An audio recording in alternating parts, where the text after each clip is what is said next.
estás, Vic? Buenas tardes. Muy buenas tardes, Lucy y Valentín. ¿Todo bien?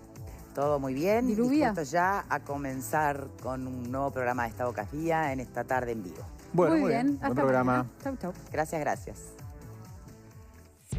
Y buenas tardes para todos en casa. Lamentablemente hoy vamos a comenzar el programa haciendo referencia a varios hechos de violencia que especialmente parecen estar azotando en nuestro país desde que termina y empieza el año nuevo. Hoy nos despertábamos con una noticia tristísima personalmente, pero supongo que hablo por todos. Nos sumamos a la solidaridad de la familia policial en general por el asesinato brutal de este joven policía, Teixeira, para robarle las armas. En fin, fue uno de los últimos episodios que se registraron en estas horas que genera mucha, pero mucha indignación. Además, con las noticias que ya teníamos presente, como por ejemplo el caso del comerciante baleado que se encuentra estable, pero aún en CTI, ¿verdad? Repasemos la información.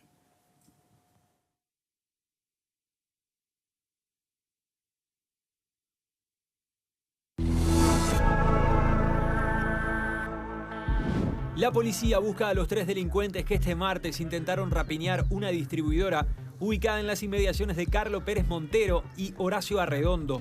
No pudieron robar nada y uno de los autores del atraco en determinado momento sacó un arma y disparó a quemarropa contra el dueño del comercio. El hombre de 48 años recibió 2 disparos, uno en el pecho y otro en el abdomen. Tras los tiros, que fueron varios según testigos, los delincuentes escaparon en este Chery Cucú azul que dejaron abandonado a 2 cuadras del comercio. Aquí subieron a una camioneta blanca y prosiguieron la huida. Dentro del auto utilizado para perpetrar el atraco, la policía encontró un canguro gris y una peluca. Estábamos cerrando, haciendo tareas normales del día. Bueno, bajan 4 individuos del auto y bueno, cuando van a entrar enseguida mi viejo se da cuenta y sale derecho a ellos sin armas, sin nada. Y ahí cuando le efectúan los disparos, que terminó tirado en el piso. Y se fueron, no llegaron a robar. Él intentó frenarlo, lo consiguió, pero bueno, se llevó eso. Es una lástima y es la realidad de lo que estamos viviendo y el que sale a laburar todos los días como nosotros sabe y supongo que se van a poner en el lugar de uno. El que no labura no hace nada, pero el que labura salimos y no sabemos si volvemos. Esa es la realidad. Todos los que labura me van a entender, que sale de la casa, ya sea en su motito a laburar o no, como nosotros que justo laburamos en familia, pero salgo yo a repartir y yo no sé si va a volver. Es la realidad de lo que estamos viviendo. Esperemos un cambio. La víctima fue estabilizada en la policlínica de Capitán Tula y desde allí derivada a una mutualista privada, donde fue intervenida quirúrgicamente. Familiares dijeron a Telemundo que tras la intervención su estado es estable pero delicado, ya que permanece internado en el CTI y se monitorea su evolución.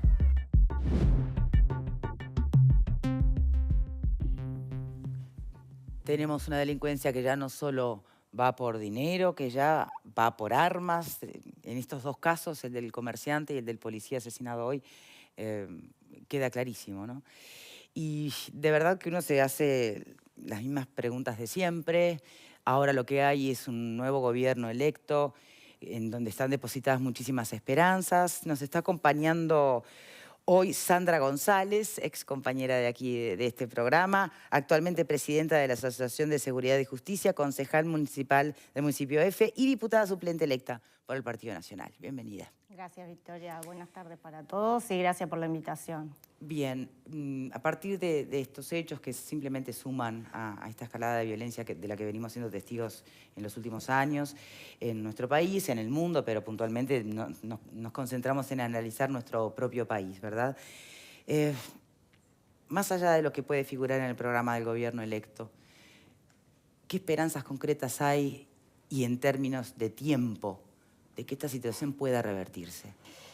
Creo que lo principal de todo esto es que hay esperanza. Creo que por ahí ya empezamos, lo dijiste tú y lo dijo el muchacho Esteves cuando estaba hablando en la entrevista que le hicieron, que es una persona bastante joven y teniendo a su padre internado después del episodio, que diga hay una esperanza de cambio.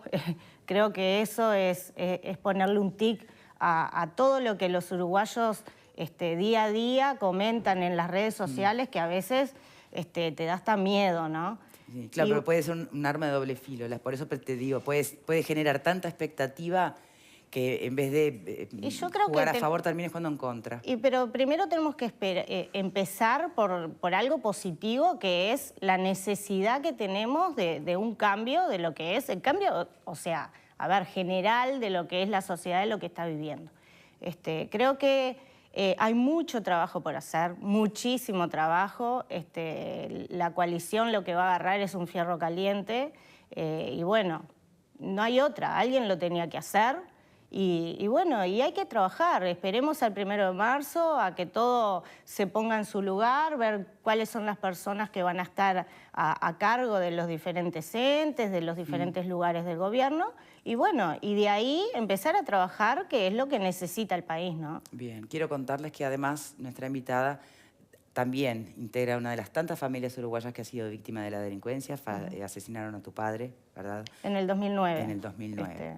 Pero bueno, yo creo que más allá de todos los hechos que han ocurrido, es ponerle la expectativa a un cambio de verdad, a que esto puede lograrse con la ayuda de todos. Esto no es solamente una coalición o solamente el gobierno que va a venir, sino la ayuda de cada ciudadano que ponga un granito de arena, que es lo que se está pidiendo hace muchos años, ¿no? Pero bueno, con una cabeza que ponga en andamiento y orden en lo que es la sociedad. A mí, a ver, me gustaría pasar al panel y trasladarles algunas inquietudes, porque de lo que se ha venido hablando como medidas posibles, sobre todo en lo que tiene que ver con el marco de la ley de urgente consideración, en lo que tiene que ver con seguridad, bueno, más policías en las comisarías, hay que ver qué pasa con el PADO, algunas de las denuncias que lo critican, no es que lo hayan criticado por su efecto, en todo caso critican su ausencia, ¿no? Más PADO, qué posibilidades hay de más presencia y más efectivo. Bueno, si con eso va a alcanzar, si va a ser por allí. ¿Qué pasa además con la mentalidad que hay en la sociedad que está bastante polarizada, ¿no? El ellos y nosotros, tan atacado en alguna instancia y por otro lado tan necesario de visualizar para poner las cosas en su lugar. No sé, lo pregunto, porque eso también interpela a ese todos que como sociedad que tenemos que colaborar. ¿Qué pensás, Vero? Bueno, yo coincido contigo, ¿no? Creo que una de las responsabilidades más grandes que tiene el gobierno, además del tema económico, además de la previsión social, además de por la expectativa que ha generado, es el tema de la seguridad. Y de las cosas que he escuchado, me parece que hay cosas muy interesantes. El tema de las comisarías me parece interesante, me parece que hay que volver a tener a ese policía referente que conoce la realidad, que conoce las caras, que conoce quién está, quién no está. Hoy en día, bueno, lo que se hace es llamas a la comisaría, o no te atiende nadie, o te atiende el único que está y te dice que llames al 911. El 911 tiene también todos sus problemas. Ese me parece un aspecto bien interesante. Hay otros aspectos que son interesantes, hay otros aspectos que a mí no me parecen tan buenos, pero me parece que el tema es cómo hacer que eso se note en poco tiempo, sin incurrir en medidas que puedan, ser, ¿cómo decirlo, no? Sutilmente, ¿no? Que sean o gatillo fácil, o que sean, todo el mundo pero adentro.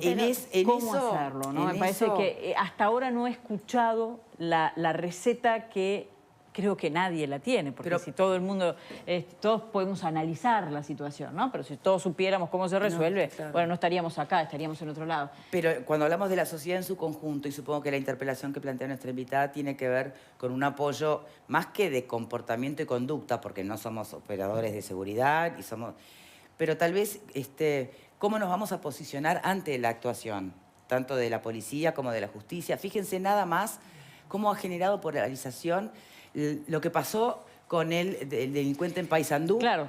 Y lo que pasa, y se espera por lo menos que ahora se pronuncie todo el mundo por el asesinato del policía. Entonces, pero más allá del... están los buenos, están los malos. Más allá ¿Podemos del articular debate, las miradas sobre la delincuencia y la criminalidad o no? Más allá de articular las miradas sobre la delincuencia que la sociedad en su conjunto puede tener, me parece que el gran desafío que tiene el próximo gobierno es articular a los actores del sistema. Ni que hablar, ni que hablar. Que eso es lo más importante, que fiscales, jueces y el Poder Ejecutivo estén en una misma línea y que no se hagan determinadas cosas que tú, consigas. Por ejemplo, que si robas un auto no te manden a lavarlo como medida alternativa. Estaba escuchando algunos casos de, por ejemplo, una persona que entró a robar, perdió el celular en el robo y la policía no lo pudo detener porque no tenía, lo encontró unas cuadras más allá esta persona, ¿no? No tenía orden de fiscalía y como ya no estaba en el lugar flagrantemente, estaba el celular de la persona y estaba la persona, no lo pudieron detener. Me parece que hay algunas cuestiones que hay que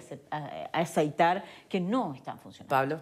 El tema mayor acá no es tanto la persecución del delito, sino la prevención del delito.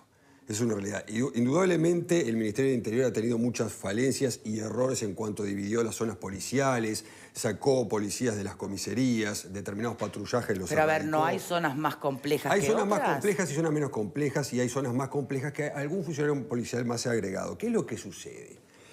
Desde hace varios años a esta fecha, la delincuencia ha crecido en lo que es la graduación de la peligrosidad del delito. En violencia puntual. Exacto. Antiguamente, cuando un delincuente, en la generalidad de los casos, iniciaba su trayectoria delictiva, comenzaba con un hurto, comenzaba con un arrebato, comenzaba con un delito de lesiones.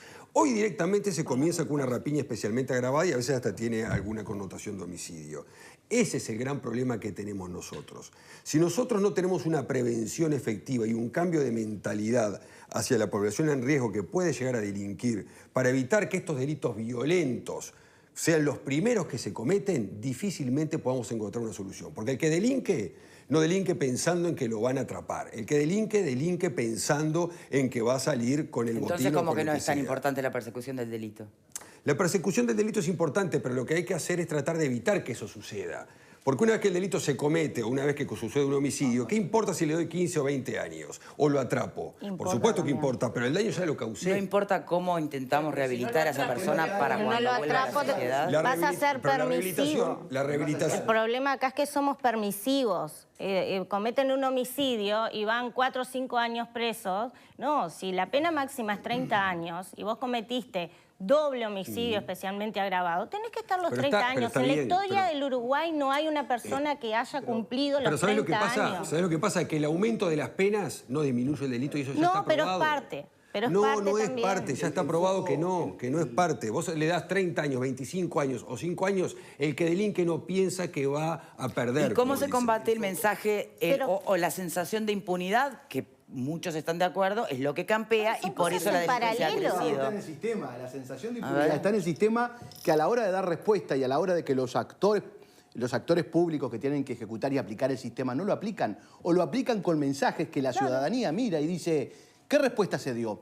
También hay un mensaje de que pasaron 10 años, una década, con un mensaje permisivo de que el delincuente, la sensibilidad, por algo lo habrá hecho. Si delinque es porque no tuvo las mismas oportunidades que vos, que sos un trabajador, y la balanza del otro lado no se miró, y el Ministerio del Interior ha estado de recreo durante todo este tiempo porque no ha aplicado acciones que equilibren, no ha coordinado con los jueces, con los fiscales, con la policía misma respaldándola. Recordemos que el propio ministro Bonomi a la hora de se quejó justamente de que él iba por un lado y sentía que la justicia iba por otro. No, pero si no le responde los oficios a la Suprema Corte de Justicia el propio Bonomi, y si no responde con el guardián y la coordinación, él es parte de la culpa. Bonomi se ha encargado de dar culpas y que las culpas las tiene el otro.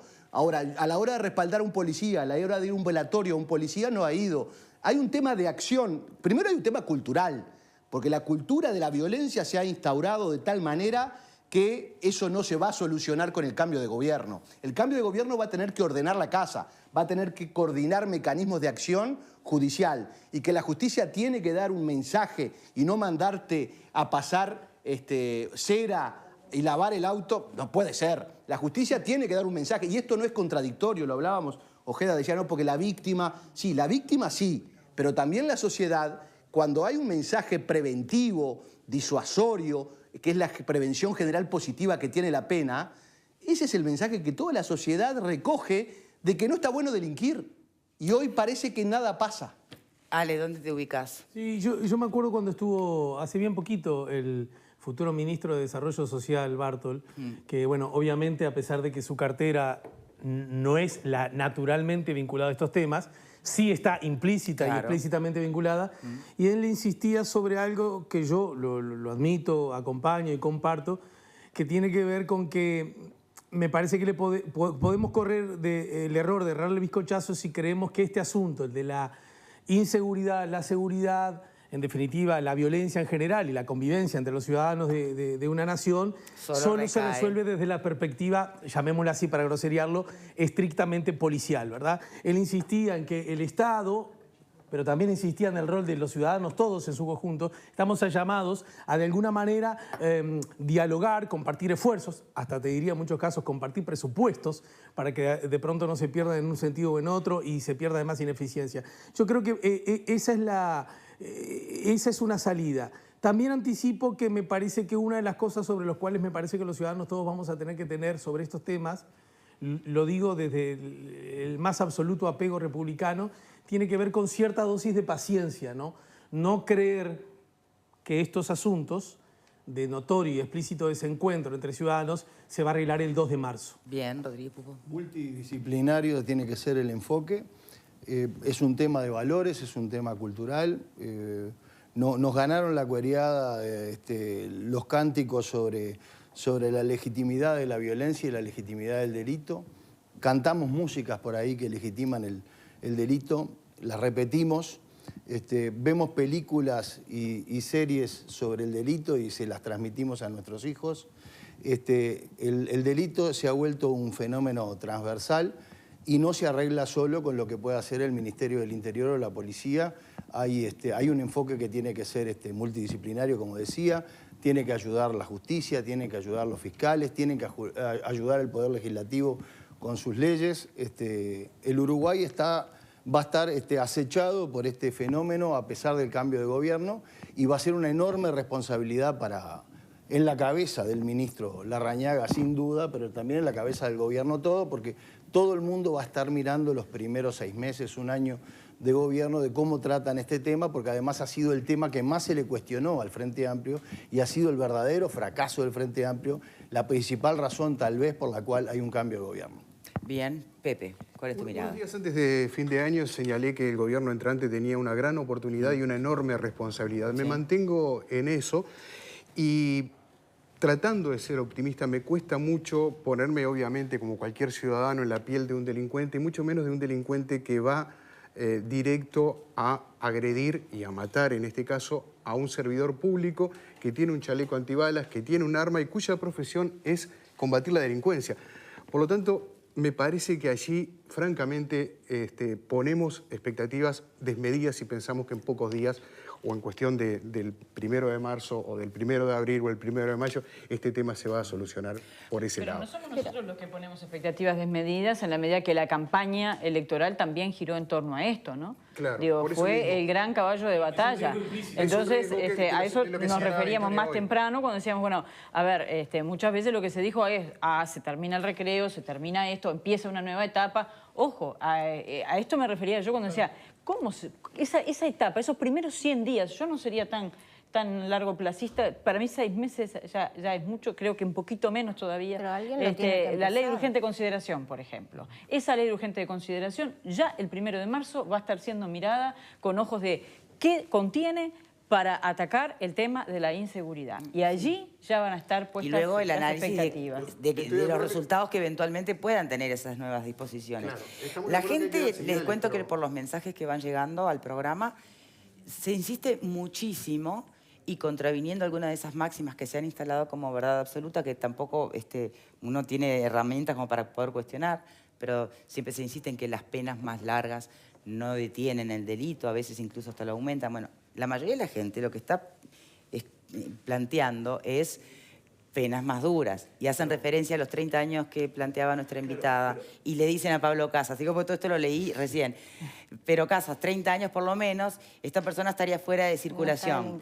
Sí, es un argumento, está bien, pero está probado que las penas más severas... Pero probado claro, porque... está probado que las penas más severas no bajan el delito. Yo entiendo lo que dice la gente. También yo decía con referencia a esto... ver, dejar un momentito a la invitada. Pero probado, ¿en qué sentido? Porque obviamente nosotros tenemos que trabajar en paralelo con todos los actores. Si vos le metés 30 años... Sin rehabilitación... Y en realidad lo vas a encerrar en una cárcel, que la que tenemos hoy en día, es obvio que no va a tener resultados. Ahí es preferible mantener la pena Pero, claro. porque dado que la cárcel no rehabilita, sino que es un depósito de personas que genera una falta de educación, lamentablemente. Pero tampoco podemos decir, Diego, vamos a dejarlo libre porque la cárcel no funciona. Vamos a hacer funcionar el centro de rehabilitación. Hay falta de humanización del sistema carcelario. Señores, de falta de educación. Entonces, la falta de humanización del sistema carcelario y la falta de educación en la cárcel, lo que pasa en la cárcel, inciden en el afuera. Exacto. Están netamente comunicadas. Pero ya sabemos que delinquen desde adentro. Empecemos por ahí. Pero entonces, la idea del presidente electo, creo que fue de él, ¿no? De que va a repensar lo de los celulares, que se permitan los celulares. Bueno, es una medida, ¿les gusta, no? ¿Les parece lógico? Sí, bueno, es una de las tantas cosas. No, sí, pero digo puntualmente porque hablaron de delinquir desde la cárcel y obviamente me viene a la mente las organizaciones que trabajan con celulares mediante, ¿no? Fue la Larrañaga, en realidad. ¿Fue la Larrañaga? Fue la Larrañaga. Bien. Es que tener celulares dentro de la cárcel es un absurdo. Es una locura poder tener contacto de esa manera. En las cárceles existen teléfonos, en los módulos donde uno puede llamar. Si uno quiere llamar a la familia y decirle, hola, ¿cómo estás? ¿Estoy bien? ¿Venís a la visita o no? Listo, lo haces de ahí. Permitir celulares en las cárceles es un absurdo y es un disparate. Pero alguien del gobierno dijo que era un disparate porque se iba a generar un grave incendio si cumplían con eso. ¿Qué es lo que están diciendo? También decían que era un disparate prohibir la entrada de pasta base. Pero ¿qué es lo que están diciendo? Que no tienen control sobre las cárceles.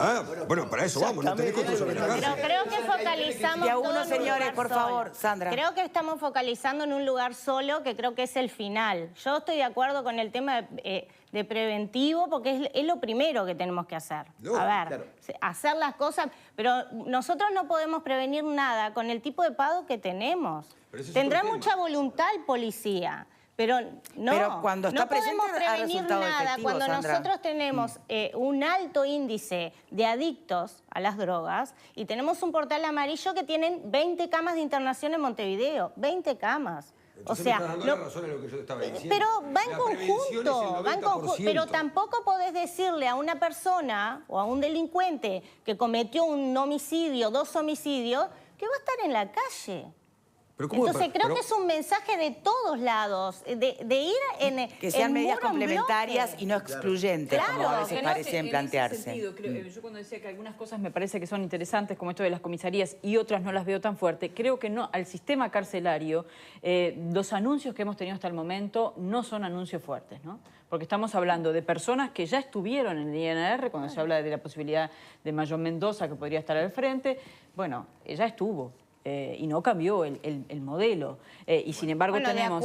Depende del ordenamiento que tenga. O sea, creo que le está dando la posibilidad de que haga las cosas tenés a una persona como Garcés que yo la hubiese puesto mucho más vinculada al sistema carcelario que en el rol que se le ha puesto ahora. Mis expectativas estaban puestas que a Larrañaga con sus medidas, con su impronta, lo acompañara fuertemente Garcés con estas miles de personas que salen al año volviendo a delinquir, más allá de los años, porque si son 5, 6 o 7, salen peores cada año. Y eso, para ver, Pepe, trabajando en inteligencia, de alguna manera está muy vinculado con el tema cárceles. No hay cómo no estar. La inteligencia de la prevención. Y es lo que está faltando ahora, un trabajo de inteligencia.